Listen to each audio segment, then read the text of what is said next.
I very humbly welcome you and acknowledge that today we are meeting on the land of Kaurna people.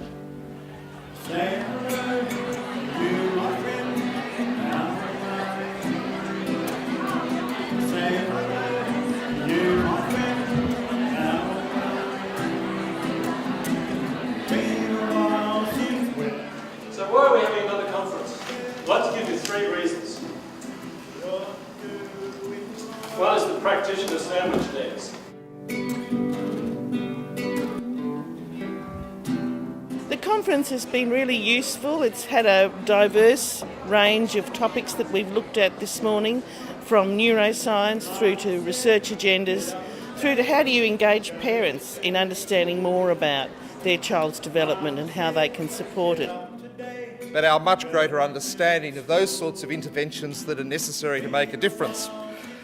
In some senses, I'm always called upon to, I suppose, in a sense, read the signs of the times.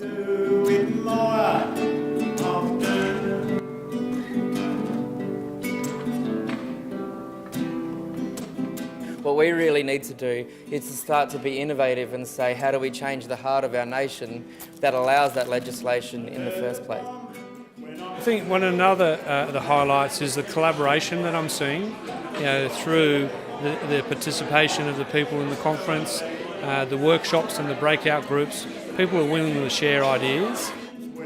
So I hope you can see that it's both and. We can get every individual making functional, healthy choices. If the system's not fair, still people will pay a price. We can have a totally just system, but if we've got individuals making unhelpful choices, there's still going to be inequity.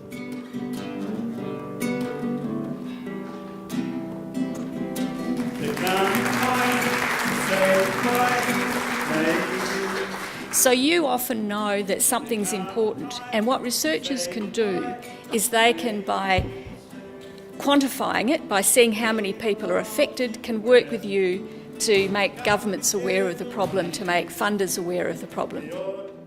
Certainly no time for doing research, not much time for even reading other people's research. So to have some time out for 2 days to listen to people who have done it, and really it just reinforces your own practice and what you've done, what you do and what you do every day, but gives you a bit more of a theoretical basis for it.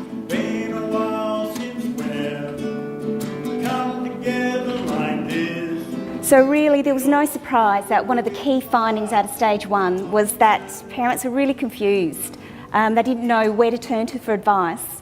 So really took a sort of trial and error approach to their parenting and turned to family and friends for authoritative advice. For me as a family worker, there's certainly been some things that have been ringing bells, and areas that I can go into and expand, and yes, just some gelling, different ideas gelling. So yeah, I found that really helpful. And the reality is that everybody, in my view, is trying to do the very best they can, but often within their own wee part of this system, and they don't want to get hit around the head.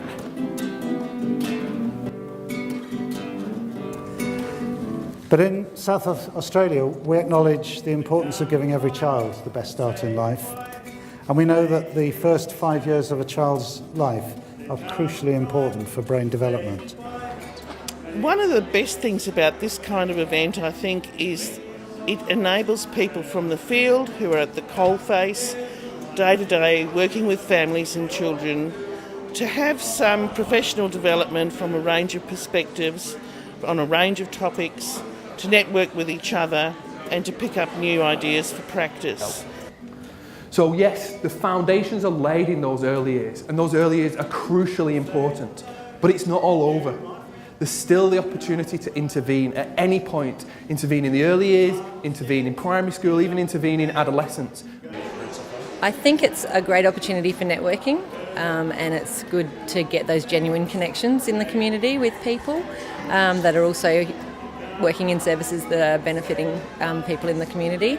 And I guess it's just that whole point of it being genuine, people making genuine network connections with people, rather than it just being a lot of vision statements and mission statements that we talk about.